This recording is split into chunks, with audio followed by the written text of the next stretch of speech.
Hello, this is Dr. Harriet Fraad, bringing you Capitalism Hits Home, a podcast about the mutual shaping of economics, politics, and personal life in the United States. It's brought to you by Democracy at Work. Today, what I want to talk about is denial. Denial, in particular, denial of the fall of the American empire and how it's affected personal lives in the United States. Well, first, I want to give the dictionary definition, then the psychological definition before we talk, so you'll know what I mean by denial. The dictionary definition is it's the failure to acknowledge an unacceptable truth or emotion or admit it into your consciousness, and it's used as a defense mechanism. In psychology, it's very similar. Denial is a defense mechanism that involves a person's refusal to acknowledge or accept the reality of facts that would create discomfort or anxiety. The bad news. What's happening is in America, we are denying the fall of the American empire. The way people's psychology works, if you have feelings or thoughts that are unacceptable and you press them down, they're like water. You press it down in one place, it's going to gush up another place that's seemingly unrelated down the line. And that's what's happening in the United States, where a lot of problems are happening that are in large part, or at least in some part, affected by the denial of the fall of the American empire. I hope I made that clear, but people can say that they're not alcoholic when they are.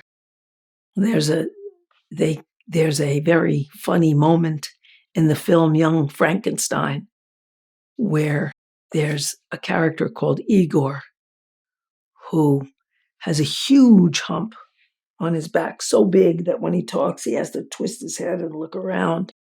And Frankenstein says to him, I'm a surgeon, Igor. I could do something about that hump. And Igor twists himself around past his hump and says, what hump? People like Trump, who recently, in his latest statements towards women particularly, he said, don't worry, I will protect you. If you vote for me, I will make sure you are safe. He has 26 sexual assault accusations, and he's been found guilty of rape. Doesn't look like a likely protector, but I think that he's in denial of the crimes that he's committed against women and against anyone who he's bribed and cheated. Some of the triggers, some of the areas where people have put their anxiety in order not to face what is happening to them as Americans are physical symptoms. And denial can be really damaging. It can hinder growth. It can prevent change. Personal denial of your problems means that you can't solve them. And denial of political and economic reality means that you can't analyze and change it and figure out how to get around it. People say to you, psychology has a huge deficit of not taking into consideration politics and economics of our culture, which are very, very huge. Your problems are not only in your head. You realize that if you're getting evicted, but everything really does impact everything else. And so if you ignore a reality, I have a client whose boyfriend ignores the fact that he owes 3 months' rent, and he'll probably be evicted. But he's pretending to be successful. He's in denial that he's going to be thrown out of his apartment. and that indeed that thought would make him anxious, and he's avoiding it. So in this podcast, I'm going to discuss the decline of the American empire and the damage that we suffer by denying it. First, what do I mean? Since it's denied, I ought to explain what I mean by the decline of the American empire, since it's largely hidden unless you read the International Monetary Fund statistics, which are not gripping, and most people don't do that. It's not in the media or in our public culture. Well, let's look at it. Between 1945 and 2010, we were the most dominant empire of the world. Why? Well, first of all, way back in the 1800s, we defeated the other empire by escaping Britain's control of the United States, few though they were at the time.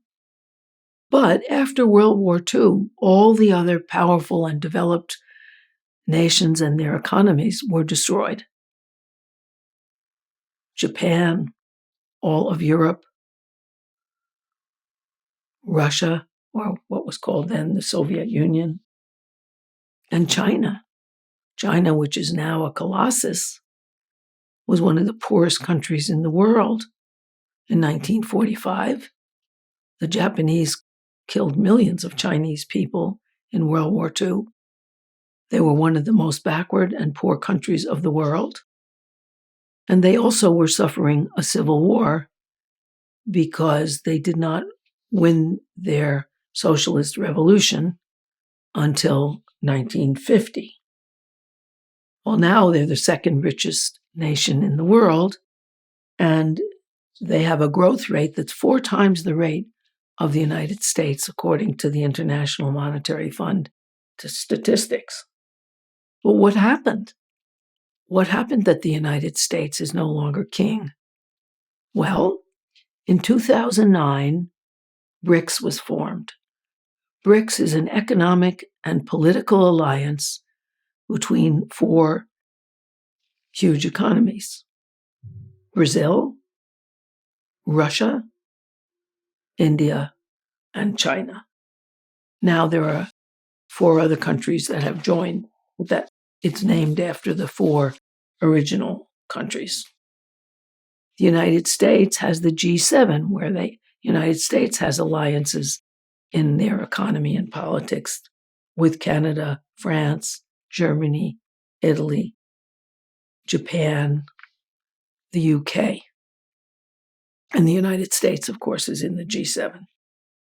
Well, now the allied BRICS countries have more population than the G7. They also have more natural resources wealth than the G7 and the US, contesting America and NATO's dominance, or America and the G7 dominance. Also, during the American Empire, because all the other economies were crushed, the American dollar was the most powerful currency in the world. The other countries kept their reserves in dollars so that they could buy things from the country that was still producing things, that was America.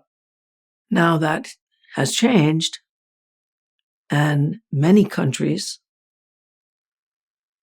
I think it's up to 60%, use the Chinese yuan for their currency, for their national reserve currency, or the various countries of the various members of BRICS, like Brazil, Russia, India, China, and the 4 other countries. There were 2 other things besides the fall of the dollar and the wealth and population that illustrate the fall of the American empire. One is military. America has lost the last 3 wars it fought. In Vietnam, in Afghanistan, and in Iraq.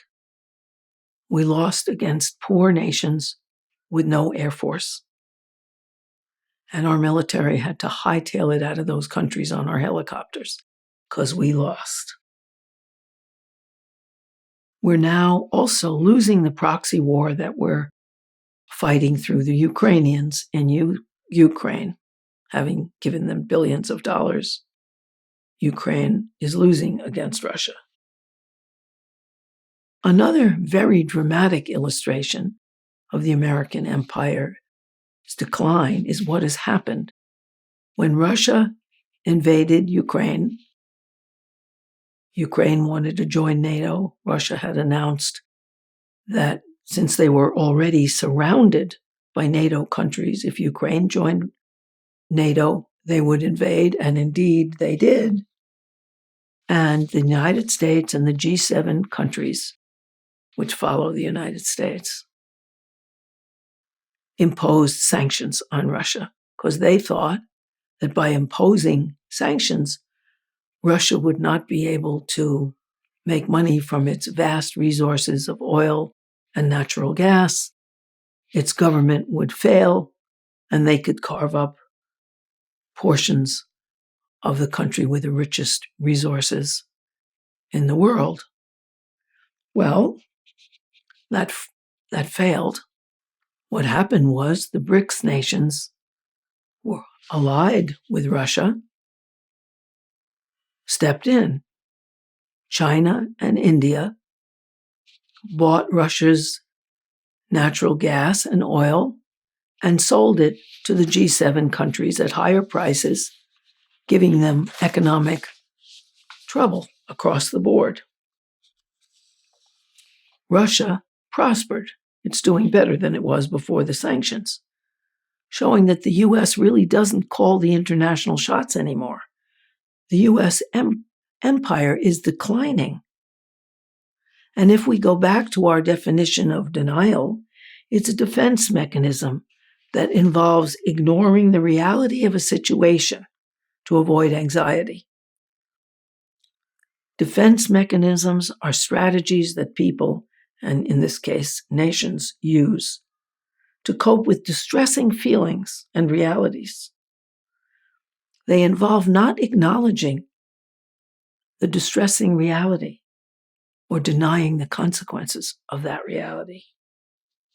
Well, as I said, feelings and realities and acknowledgement are like water. You press it down one place, it gushes up another. Well, how is it gushing up in America that we're no longer king of the world? Well, people are feeling tense and unsafe. They react to tiny, minor things in major ways. And here are some of the ways. I just took these out of the newspaper. Man stabbed in apparent road rage attack in Paramus, New Jersey. 2 people hurt in apparent road rage hammer attack on Christmas. 4-year-old shot dead in front of her parents in a road rage crime. Moped driver in alleged road rage accident is shot. A 29-year-old man was walking down the stairs in the New York subway system and bumped into a suspect who brandished a knife and stabbed the victim in the back. A 19-year-old man, by the way, these are all men here, a 19-year-old man is accused of stabbing someone to death over an argument about hot sauce in Denver. A teacher choked a 5-year-old who wouldn't go into a timeout in a special education class. Wow. These are examples. People are really tense and ready to snap. They try to escape their sense of doom and hopelessness in destructive ways. One of them is substance abuse. Nationwide, 38,679,000 American adults acknowledge that they have a substance abuse disorder.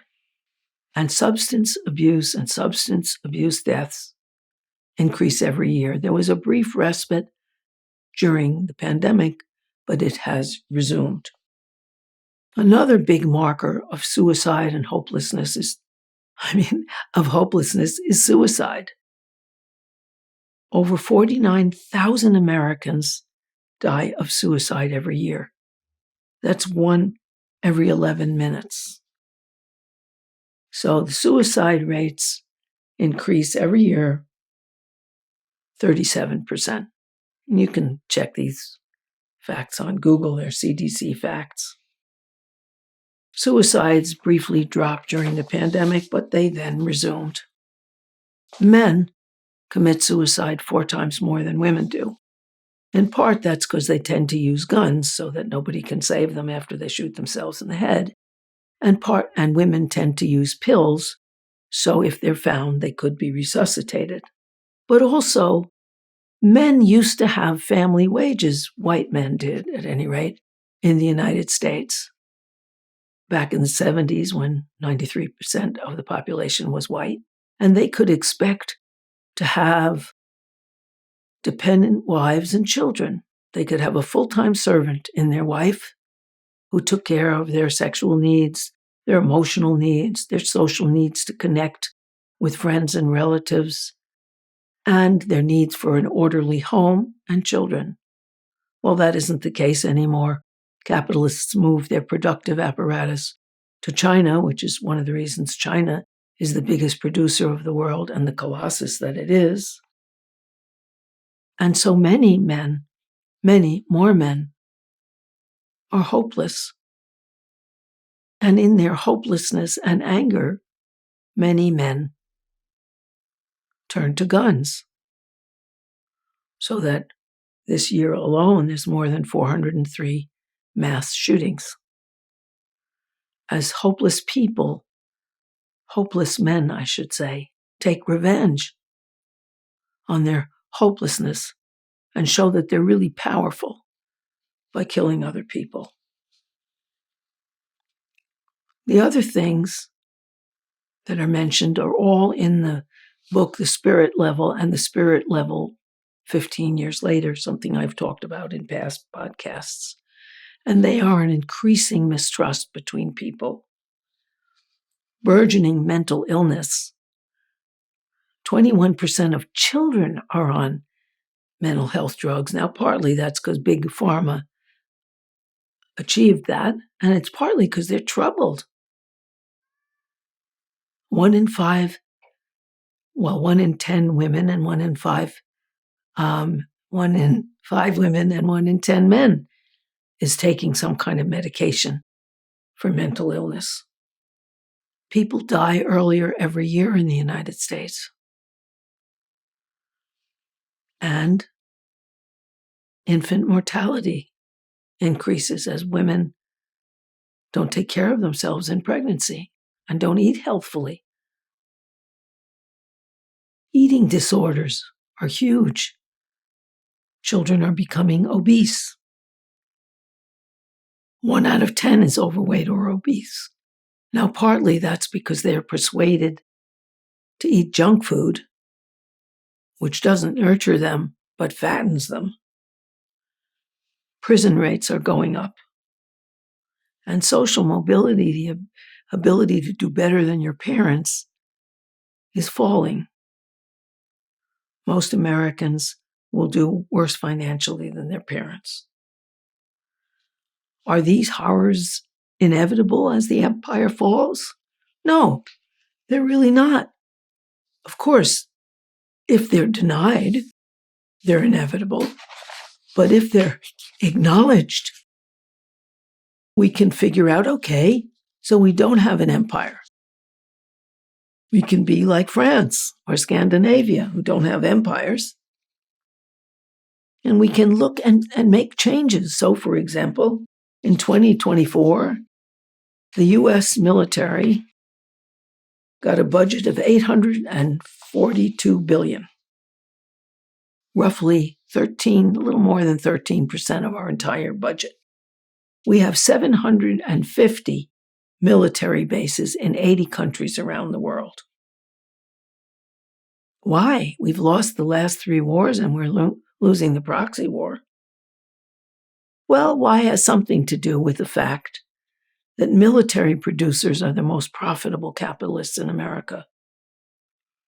Raytheon Technologies, Northrop Grumman, Boeing, General Dynamics are making billions. The U.S. has spent $14 trillion on military, including the war we lost in Afghanistan. We could use those funds for peace and provide our people with good jobs, good green jobs at decent wages, sort of like what FDR tried to do during the New Deal. We could do what France and Scandinavia do, which is give free universal childcare from infancy until higher PhD level university, if you get into the university. France has excellent free universal childcare starting at 3 years old, and affordable, excellent childcare, after-school care, summer care, and so on, for all children, free and quality. But they no longer maintain an empire. France and Scandinavia also have excellent universal health care. In France, when I was in France, where my husband was a visiting professor, we got a health card, which meant that when we went to the doctor, we handed in our health card. There's no bureaucracy, costs a lot of money, of insurance companies and billing and all the rest. You just put in your health card and it's done. And if you had car fare to get to the doctor, you're sent a refund. But the Scandinavian countries and France have huge socialist parties and communist unions that have urged these benefits. So we could give up countries who gave up their empires and now share their wealth. If we face that the U.S. empire is over, we face it and we decide what to do and to live in peace, we wouldn't be suffering the afflictions that one gets from a denied and dying empire. We could prosper. We're still the richest country in the world. China's gaining, but we are still the richest. We could share our wealth and have safe, good lives, acknowledging the problems that we face and trying honestly to solve them. And so denial would not be on our agenda. What would be on our agenda is peace and sharing the wealth and prosperity for all of us as Americans.